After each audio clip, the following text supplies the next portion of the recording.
Alrighty, that's the way to open it, with the cough. Let's get into this. So, I believe it was this channel, or maybe it was another one that I have on YouTube still, but I used to call, I think, this channel, "The Game Doesn't Change, It's Just the Players." And I think it's a good phrase, and I think it fits. So I saw a video, of course, by Bo the Fifth Column. I know, it gets tiring to hear that, don't you? You're like, oh, wow, you're talking about him again? Wow, you've never done that. I know. But, he was talking about safe passage and basically saying that now, Americans and, 100 other countries, will be able to, send their, get their people back home. Which, okay. The thing is, though, is kind of what they left out is kind of what happened, of ISIS-K. And how, the thing is, the U.S., of course, launched a drone strike on these folks and killed some innocent civilians as well. But, like I say, Bo the Fifth Column kind of leaves that out. He makes it about mining. Now, I've talked a little bit about it. Many other commentators who are much smarter than me who have talked about it, including Caspian Report and Shirdavan. I believe it's Shirdavan. A lot of folks have talked about mining in Afghanistan. Trillions of dollars of rare earth metals and lithium and whatnot. And this is all, of course, based on a Soviet geological report from, I assume, the 1980s.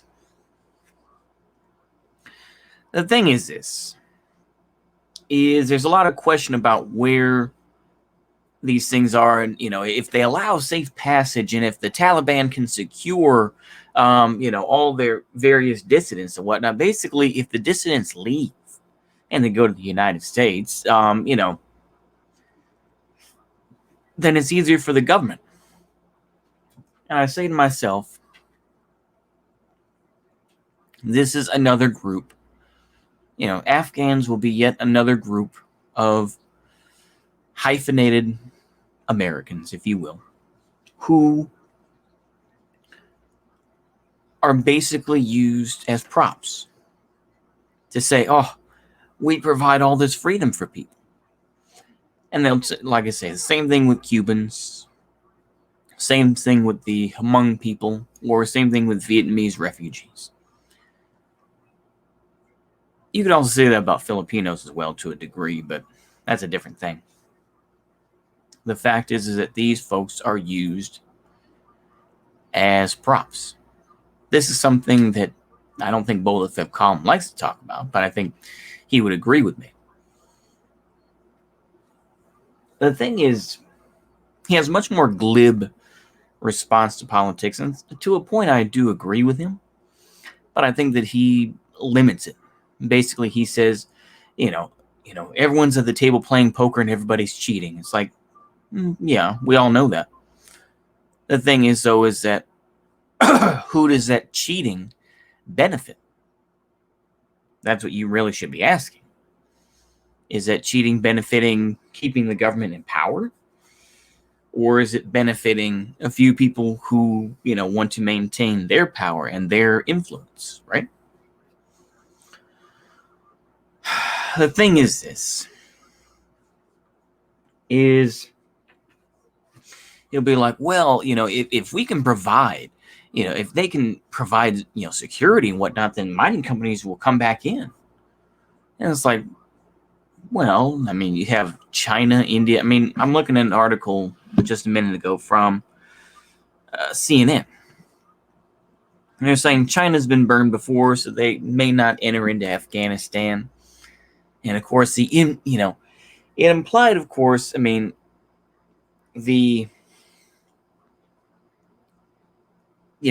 how much better U.S. corporations are because they're more, environmentally, clean. They're not as environmentally destructive as Chinese ones are. It's like, I take that with a whole grain of salt. I take that with a salt mine. But anywho, the thing is, to me, is I think Bo the Fifth column is partly correct, but I think that he is beginning to show that he can't simply go on and on about Trump. He has not really gone after Joe Biden that hard. He will, they will continue to defend what Joe Biden does. And I think that, like I say, he's fucking up. If Joe Biden is willing to take troops out of Afghanistan, will he be pushed further? Now, I mean, I see this as a good thing, what I'm about to say, but will he be pushed further to take troops out of Iraq, the few that we have left, taking troops out of Europe, more specifically Germany? Is he willing to do that? I don't think he is. I think he knows, and more specifically people like Blinken, they know that they can't go that far. I saw a report from that Marine Corps general, can't think of his name, I think it's McDonald, who was saying, I think we got 79,000 refugees and American citizens out of Afghanistan. So that previous video I made where I said they don't care about you, this and that, maybe that was a little premature. But nonetheless, like I say, I take it all with a grain of salt. But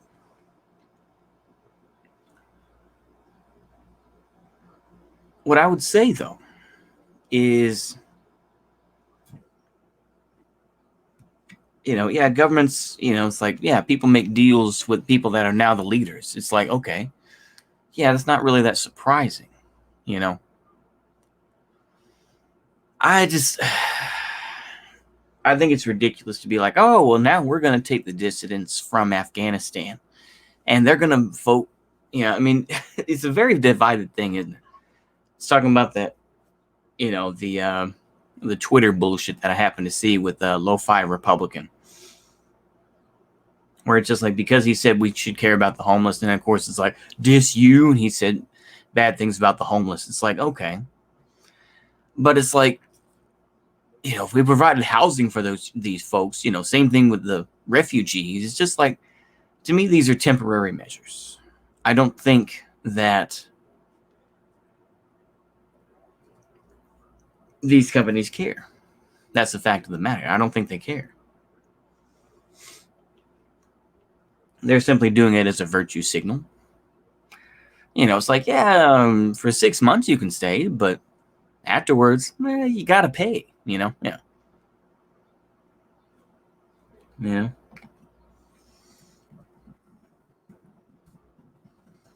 That's my take on it anyway. I think that it's a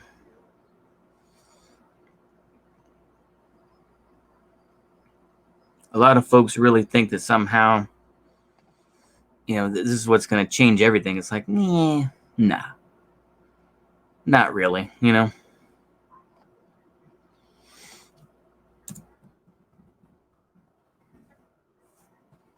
That's my view of it anyway. But I think that's all I have to say. A lot of dead air. Sorry about that, folks. I'm just really trying to think about where else I can go from that. I can't say I can fully disagree with what Justin King says, but I think that we're seeing more of his, American imperialism is better than other imperialism. So, and that's basically what it is. And of course, people say, oh, well, that's not really imperialism, this and that. I think people have, I think that we are seeing more of the mask off side of things, where it's like, we hate Trump and he was awful. To me, pretty soon, people are gonna stop having to blame Trump for everything, Eventually, people stop blaming Jimmy Carter for problems because he had been out of office for so long. And to a point, not to say I agree with this because he did a lot of bad shit, if you really look at it, especially with the DVRK, but Carter at least redeemed himself somewhat with Habitat for Humanity. Now, of course, the thing is, Habitat for Humanity was, like I say, the guy who helped start the SPLC met with the Habitat for Humanity guy and said, we just wanted to make, loads of money, basically. So, it's all the same thing. Like I said, there are no real, in my opinion anyway, there are no completely good actors. It's like people want to make money. Let's be honest, right? They want to make money. They want to be able to make things work, right? They want to benefit themselves just as they benefit other people, right? But that first part is left out, where it's like they're selfless people, this and that. I think, how can I wrap this up really without being too hypocritical? I think it's just, this idea that, basically, well, as long as we get a chance to do some mining in Afghanistan, then, it's not a complete loss. That's how a lot of people feel. And I say to myself, the trillions of dollars it would take to get things off the ground and whatnot versus other countries like, say, India or, well, I would say Pakistan, but I think Pakistan probably isn't in the best position, but, or China even, depending on, what China does. I think they would be in a far better position. The thing is, they'll work with the United States in terms of financing, okay. But in terms of mining, I don't think so. Maybe I'll be proven wrong. And suddenly, whatever big, I don't know any big mining, what's some mining corporations? What's some names?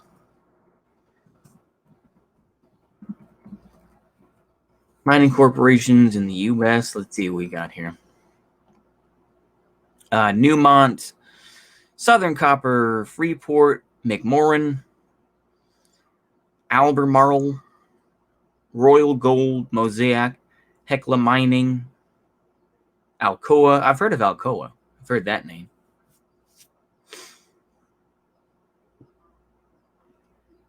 Yeah, Newmont, Southern Copper, Fremont, McMoran, Albemarle. There we go. Yeah, I was throwing an extra R in there. Yeah, Albemarle. Let's see here. Oh, you're gonna be slick, huh? Okay, no, that's fine. But yeah, 20 large-scale mining companies in the U.S. Yeah, mining industry. So it's possible, but I feel like it's still going to be a dirty thing. It's also ridiculous when you realize that it will take this many more minerals to produce electric cars. And you realize to a point how much of a meme electric cars are. You're like, they require all this stuff for the batteries, right? Here we go. Okay, here we go. This is CNN Business. So yeah, this is the most ridiculous thing I was reading about with the whole, I'm going off on a diatribe, but I think it's still hilarious. Yeah, minerals generate just $1 billion in Afghanistan per year. Let me see here.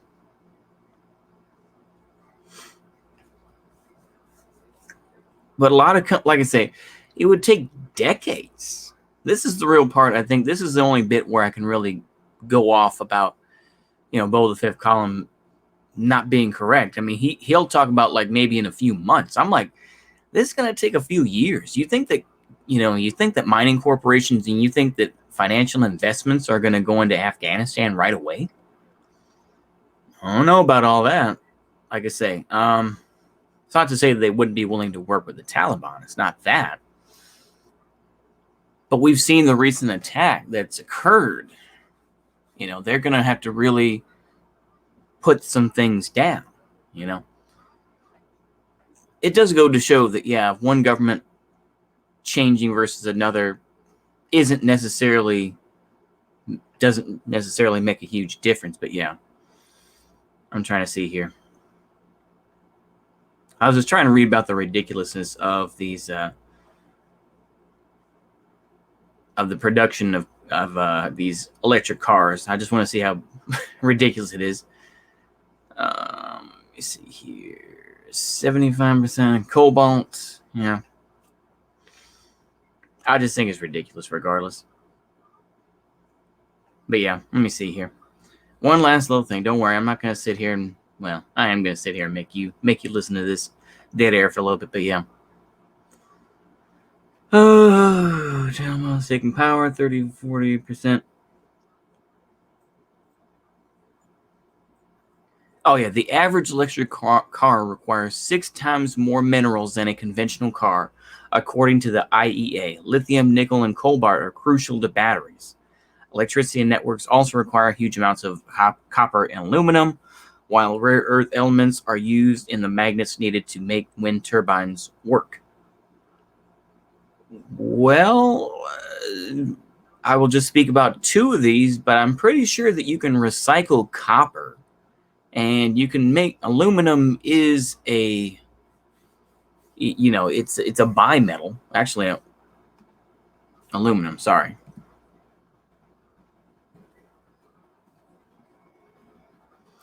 Abundant metallic element, most abundant metallic element in Earth's crust. Earth crust. Let's see, but I thought it was. Let me make sure here.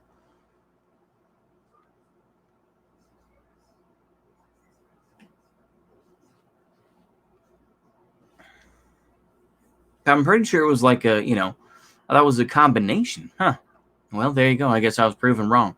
Anyway, I've made this way too long. The thing is that nobody can really tell these types of things. Like, look, yeah, people make, people break bread. It's like, look, I've talked about it before as well, where it's like, yeah, the United States government, and more specifically like the OSS, which became the CIA, work with people like Klaus Barbie. Yeah, that's not surprising. It isn't. I don't claim to think that, yeah, we need to just believe every bit of propaganda. I try to cut through that bullshit. But your kind of false sort of, imperialist sort of mindset, or at least, taking advantage mindset, where it's just like, this is the dichotomy that I don't understand, where it's like he'll say that, we purposefully kept Afghanistan weak, and, they had a corrupt government and all that under Hamid Karzai, this and that. But then when it comes down to going in there mining and taking advantage of the people and, making sure that everyone lives, pretty shit lives, he doesn't have anything to say about that. He's just like, well, that's just the way it is, basically. And like I say, it goes to show how, in terms of him trying to market himself as a revolutionary, I think he's showing his bona fides really as somebody who doesn't want to change. He just wants the status quo. Ultimately, he just wants it to be a little bit nicer. He just wants a nicer status quo. That's my opinion. But anyway, I have talked way too much about him in this video. I swear I will take a break from talking about him and all this bullshit. So anyway, hopefully y'all enjoy that. See you later. Goodbye.